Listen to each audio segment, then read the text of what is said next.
Salut à tous, j'espère que vous allez bien. Jordi Alba offre la victoire et la qualification au Barça à la dernière minute. Analyse du match, c'est parti.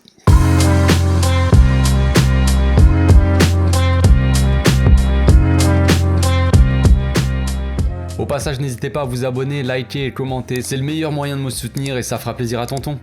Le Barça gagne 2-1 à l'extérieur contre cette belle équipe du Betis qui nous a posé quelques soucis. On le savait, le Betis c'est une équipe joueuse qui a beaucoup de joueurs de talent comme Canales, Jean-Mich aussi, Jean-Michel, Fekir, Iglesias entre autres, tout ça. Mais au final, on l'a vu hier, ils n'ont pas été si dangereux que ça dans le jeu. Ils ont surtout été dangereux sur les coups de pied arrêtés. Araujo, lui, nous a sorti un match patron. Garcia aussi a pas été mauvais non plus à côté. Il a bien aidé, disons, Araujo. Busquets a récupéré énormément de ballons et a bien géré le jeu, j'ai trouvé. Alors que Frenkie est passé clairement à côté de son match pour moi. Devant, ça a été très compliqué jusqu'à l'entrée du petit génie. On parle beaucoup du match médiocre de Ferran à juste titre, mais doit-on parler aussi de celui de Memphis et Dembélé ou pas? Je ne sais pas. Je vais d'abord commencer par Ferran, sinon on va me dire que je le défends, tout ça. Déjà, posons les bases. Ferran dans l'axe, c'est comme Memphis.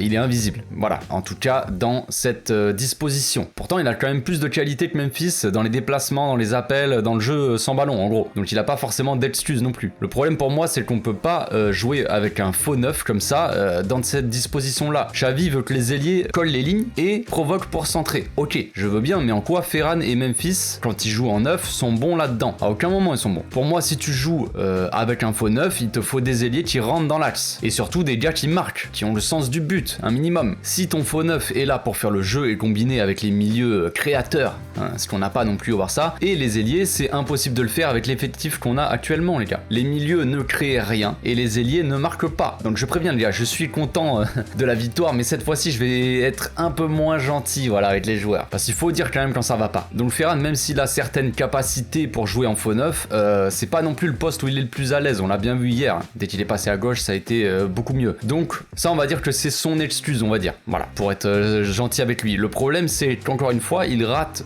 surtout une énorme occasion et ça fait beaucoup. Ça fait beaucoup trop, frérot. Hier soir, j'ai lu un commentaire sous mon débrief et je suis totalement d'accord avec ça. C'est Meshak qui nous dit Xavi risque de pousser les supporters à complètement détester Ferran. Moi, ça vient petit à petit. Pourquoi autant forcer alors qu'il ne répond plus présent? Il doit aller sur le banc. Je suis totalement d'accord avec toi, frérot. On a un Memphis qui commence à être pas trop mal sur la gauche, même si hier il était vraiment pas ouf. On a un Dembélé, on a un Adama, on a Aubameyang les luttes dans l'axe, on a Ansu qui revient. Pourquoi insister avec Ferran? On le voit bien qu'il est pas en forme. Déjà que la moitié des supporters commencent à bien le détester, même s'il y avait déjà une bonne moitié des supporters qui le critiquaient avant même son premier match. Le mec est arrivé direct, qu'est-ce qu'il fait là? C'est une grosse merde, Ferran. Il a rien à foutre au club. Bon, ok, ça va, ça marche, pas de problème. Mais bon, pour moi là, ça commence à être problématique. Il doit aller faire un tour sur le banc clairement pour son bien tout simplement. Moi je pense qu'il peut apporter à cette équipe, comme je l'ai déjà dit. Mais quand un joueur est dans une spirale comme ça négative, il doit souffler et laisser sa place. Ça s'appelle la concurrence peut-être. Je sais pas, il y a d'autres joueurs à son poste qui sont peut-être plus en forme que lui. Il joue tout simplement. C'est assez simple. Mais bon, bref, passons. Ferran a donc fait un match médiocre, clairement. Mais j'ai vu aucun commentaire sur Dembélé ou Memphis, les gars. Donc voilà. Moi, j'aime pas quand les supporters rabaissent des joueurs pour défendre un joueur. Par exemple, si je voulais défendre Ferran, je dirais ouais, mais vous avez vu, Dembélé, il a fait un match de merde. Ou Memphis, peu importe. Non. Ça, j'aime pas trop le faire. Voilà, je trouve ça petit quand même. Mais si on est dans la critique ou dans l'analyse, Dembélé hier a fait un match un peu bizarre, on va dire. C'est un peu bizarre. On a l'impression que le danger vient que de lui, alors qu'il apporte au final pas vraiment de danger.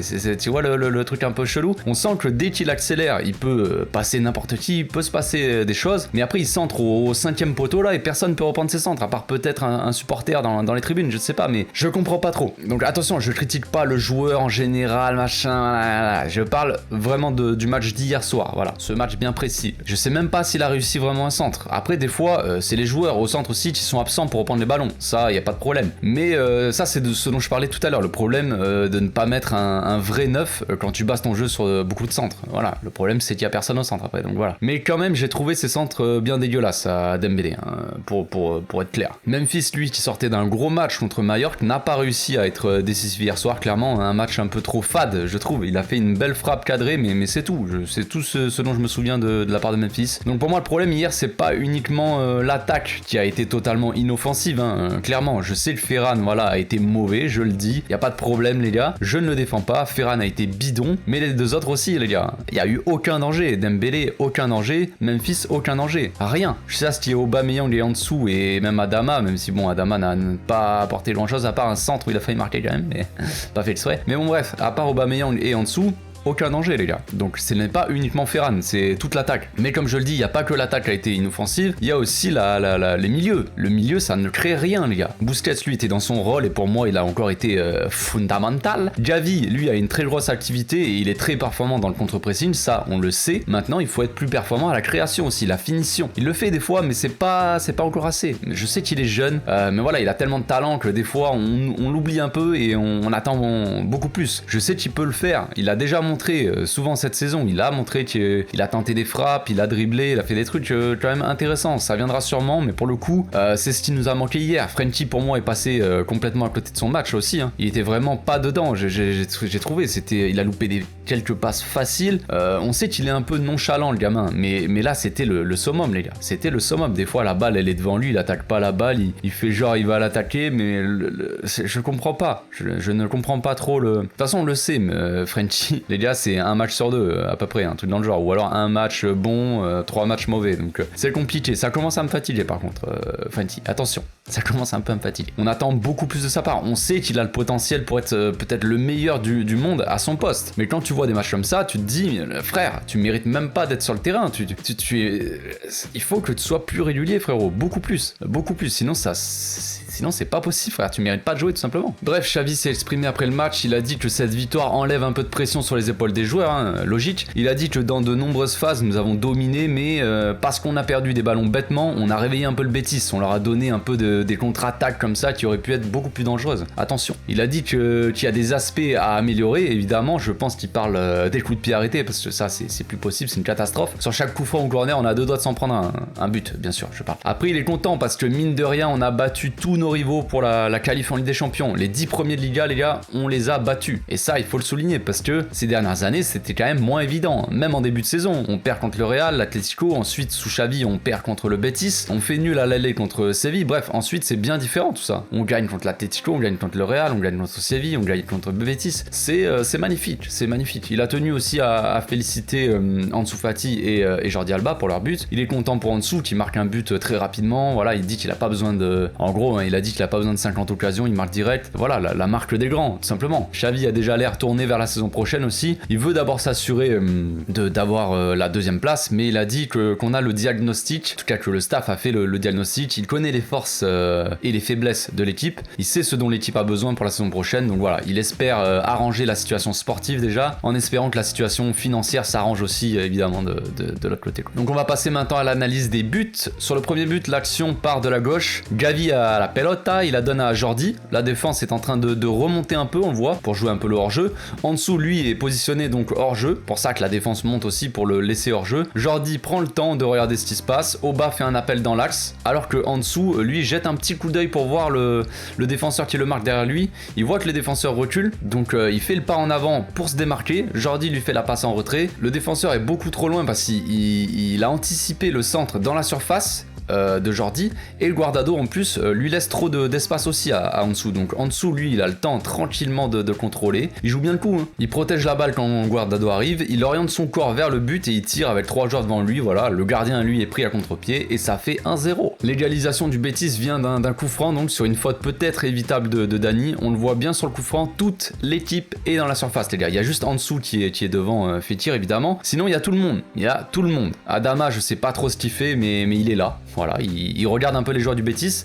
partir dans la surface, mais bon, il est là, c'est cool, c'est bien. Il profite du match, et Nvidia était un peu supporter lui aussi. Bartra lui part d'en dehors de la surface, donc il est totalement libre du marquage. Frenkie, comme souvent, se fait battre dans l'agressivité, hein, dans les duels aériens, il est inexistant, clairement. Il faut qu'il bosse ça, parce que souvent il est fautif cette année, hein, c'est pas la première fois, franchement. Dani aussi est peut-être un peu fautif sur l'action, voilà, il est un peu à la rue, se battre au duel, mais bon, bref. On voit clairement qu'il y a un problème sur les coups de pied arrêtés, les gars. À part Araujo ou Piqué, le reste c'est inexistant. Et ça, c'est pas possible. À ce niveau-là, on peut pas prendre des buts aussi facilement qui peuvent nous mettre dans la merde, clairement. Donc voilà, ça fait but et ça fait 1-1. Donc juste avant le but du Barça, le deuxième, le Betis a encore un corner où ils étaient à 2 doigts de marquer, les gars. Donc ce match aurait pu clairement basculer d'un côté ou de l'autre. C'était quand même limite. Bref, à la dernière minute du match, sur une action un peu brouillonne, on voit Ricky en dessous plus ou moins combiné. On voit Ricky qui fait un contrôle un peu long en dessous, prend la balle et provoque avant de faire un petit centre en retrait. Son centre ne trouve personne et la défense dégage un peu comme elle peut. Adama récupère et la donne en retrait pour Alves. Donc on applaudit Adama qui a fait une passe.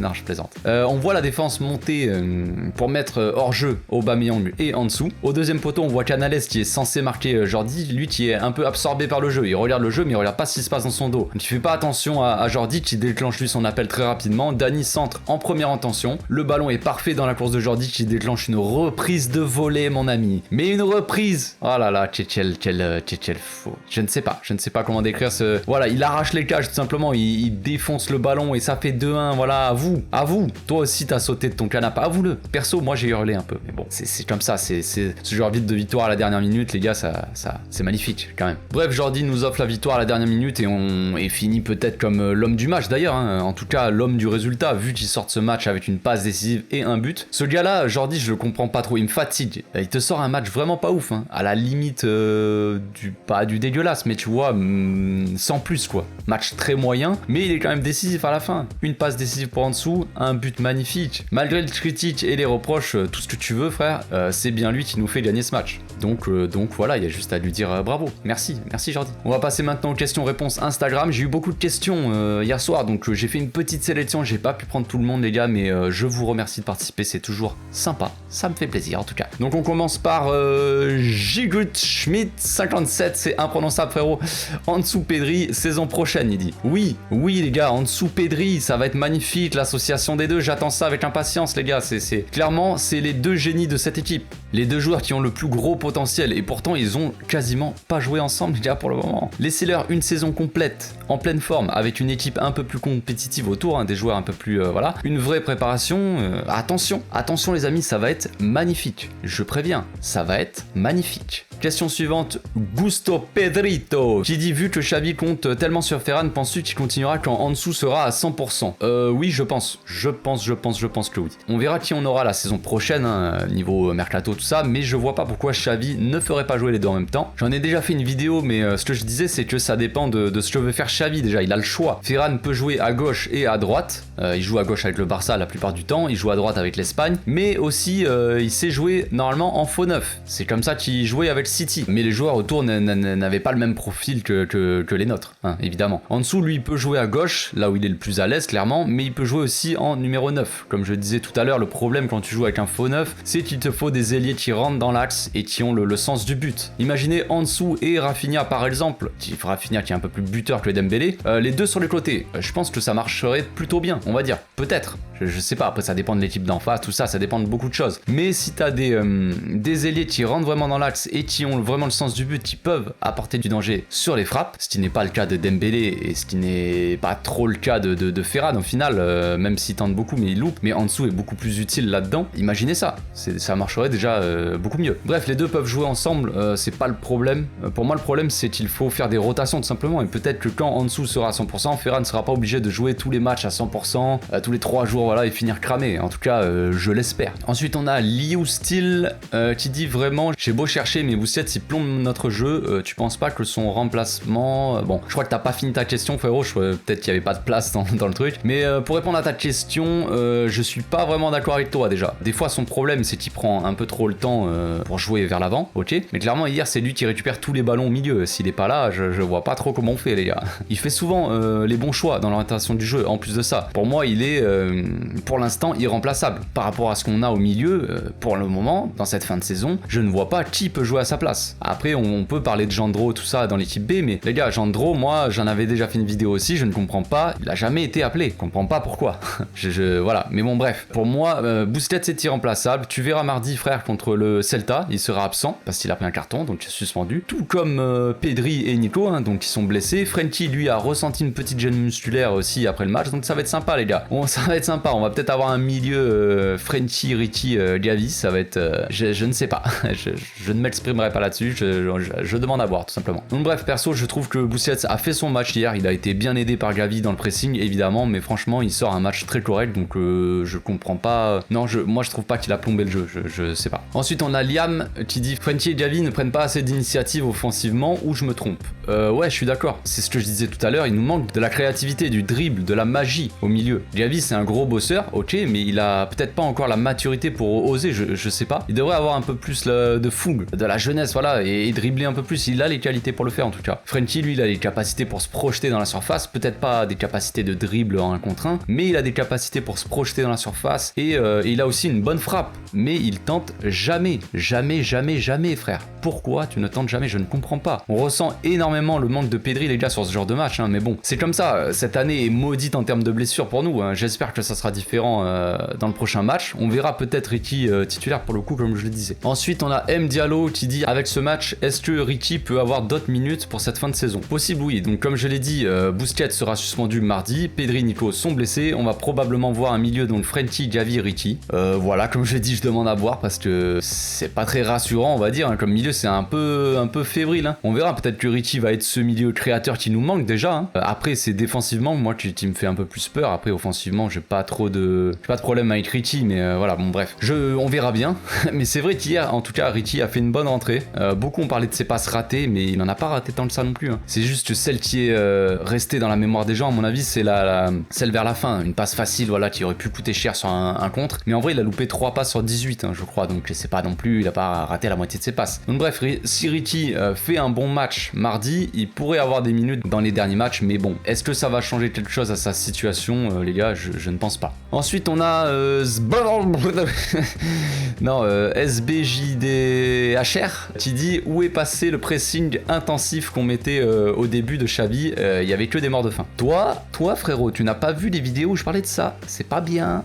C'est pas bien. Non, je déconne. Le pressing intensif, ça marche un temps. Mais quand tu ne fais pas de prépa physique pour ça, ça ne peut pas durer. Je le répète encore, mais évidemment, la préparation physique, c'est hyper important. Vous le savez bien. En début de saison, Koeman a fait sa préparation physique qui allait avec sa tactique. On va appeler ça comme ça, hein, parce que sa tactique, c'est un bien grand mot. Donc, disons que Koeman voulait mettre en place un pressing correct, on va dire. Un pressing pas forcément hyper intense, mais un pressing. Mais à un certain moment, pas forcément directement à la perte de balle, je ne sais pas, je dis n'importe quoi, c'est un exemple. Ou alors dans une certaine zone du terrain, peut-être qu'il dit on va récupérer le ballon au niveau du milieu de terrain, je ne sais pas. Ou alors on déclenche vraiment un pressing intense une fois qu'on est dans notre moitié, j'en sais rien. Je ne dis pas que c'était ça, je ne me souviens même pas de ces matchs tellement que je les ai effacés de ma mémoire. Mais disons que c'est ça, et disons qu'en cours de saison, voilà, Xavi arrive, mais lui il veut un pressing beaucoup plus intense et direct. Disons qu'il veut récupérer la balle par exemple en moins de 5 secondes après la perte de balle et très haut sur le terrain. Pour ça il met en place une mini préparation physique, le temps de la trêve internationale. Préparation donc qui va avec sa tactique à lui pour le coup. Mais il peut pas non plus trop pousser le truc, sinon les joueurs vont être cramés directement et voilà, c'est pas